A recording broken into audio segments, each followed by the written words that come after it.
Hi, இந்த வீடியோவில் வந்து நம்ம வந்து நைட்டு டின்னருக்கு வந்து பார்த்திங்கன்னா பர்மா ஸ்டைல் அத்தோ பண்ண போகிறோம்.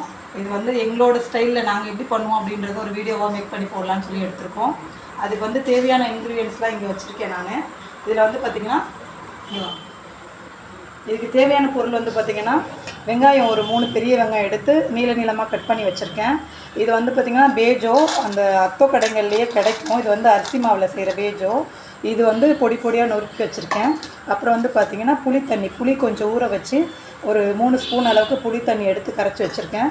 இது வந்து பார்த்திங்கன்னா ஆயிலில் வந்து உங்களுக்கு பூண்டை வந்து இடித்து அப்படியே தோலோடு சேர்த்து நீங்கள் லைட்டாக கோல்டன் ப்ரௌன் கலர் அளவுக்கு ஆயிலோடு சேர்த்து வறுத்து வச்சுக்கலாம். ஒரு சிலருக்கு இந்த பூண்டு பிடிக்கலன்னா நீங்கள் பூண்டை எடுத்துகிட்டு வெறும் ஆயில் மட்டும் யூஸ் பண்ணிக்கலாம்.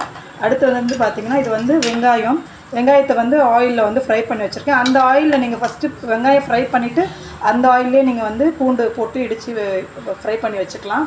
அடுத்தது வந்து கோஸ் வந்து ஒரு கப் ஒரு 200 கிராம்ஸ் இருக்கும் கோஸு. அப்புறம் வந்து தேவையான அளவுக்கு உப்பு, கொத்தமல்லி நிறைய தேவைப்படும் இதுக்கு. அப்புறம் வந்து சில்லி ஃப்ளேக்ஸ். இது வந்து சில்லி ஃப்ளேக்ஸ் வீட்டிலேயே வந்து மிளகாய் வறுத்து பொடி பண்ணி வச்சுருக்கேன். உங்கள் காரத்துக்கு ஏற்ற மாதிரி நீங்கள் போட்டுக்கலாம்.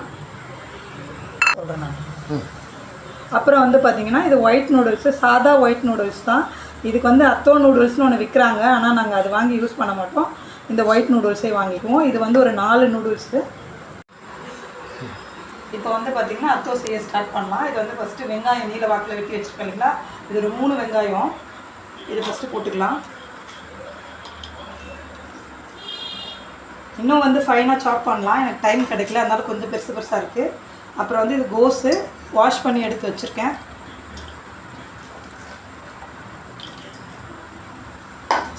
இது எல்லாமே வந்து பார்த்திங்கன்னா நீங்கள் போட்டுக்கலாம், உள்ளே மொத்தமாக போட்டுக்கலாம். புளி தண்ணி ஊற்றிக்கிறேன்.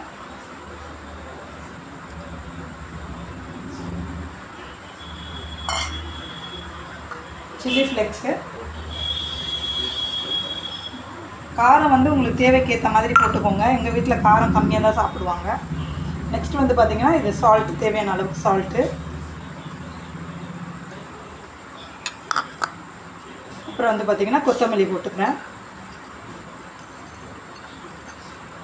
இது நல்லா ஒரு மிக்ஸ் கொடுத்துட்டு அந்த ஃப்ரை பண்ணி வச்சுருந்த ஆனியன் மட்டும் கடைசியாக சேர்த்துக்கோங்க. அப்போ தான் அந்த க்ரன்ச்சியாக இருக்கும். அந்த பேஜோவும் அந்த ஃப்ரை பண்ணி வச்சுருக்க ஆனியன் மட்டும் நீங்கள் கடைசியாக சேர்த்திங்கன்னா சாப்பிடும்போது நல்லா க்ரன்ச்சியாக இருக்கும். இது நல்லா ஒரு வாட்டி மிக்ஸ் கொடுத்துட்டு